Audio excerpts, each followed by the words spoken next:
Le message est toujours aussi clair au fronton de l'hôtel de ville de Fabrègues. Le projet de décharge décidé par l'agglo de Montpellier n'est toujours pas le bienvenu dans la commune. Ce matin, le maire et les opposants faisaient le point sur leur bataille judiciaire. Le premier permis de construire a été retoqué, en cause l'absence de système anti-incendie sur le futur site, mais pas seulement. Pour délivrer le permis de construire, il faudrait que le préfet arrive à maintenir en vie un projet d'intérêt général. Or, c'est précisément un premier projet d'intérêt général qui a été annulé par le tribunal administratif il y a maintenant 2 ans. Et le deuxième qui a été pris est en train d'être fragilisé puisque l'un de ces actes vient d'être annulé par le tribunal administratif de Montpellier. L'agglomération de Montpellier a fait appel de cette décision quant à l'opérateur Cita Sud qui doit réaliser le projet. Le centre de stockage de déchets est toujours une priorité. Seul problème, le calendrier, et là, l'objectif est le même que l'année dernière ou que l'année d'avant.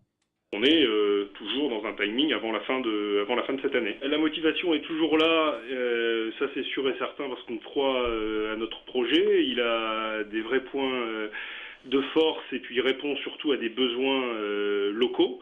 À une époque, on parle beaucoup de Grenelle, de l'environnement, d'empreinte carbone. On a aujourd'hui un département, en l'occurrence l'Hérault, qui exporte des déchets. Reste la solution alternative de gazéification des déchets par torche à plasma, proposée notamment par les gardiens de la Gardiole.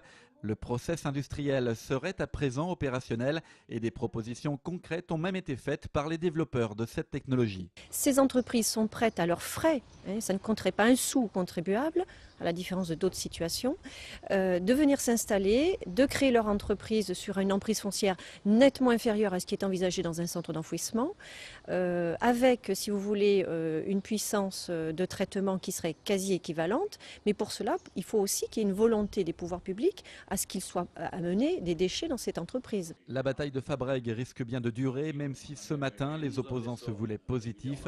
Ils ont lancé un nouvel appel solennel. Ils demandent une réunion avec les services de l'agglomération.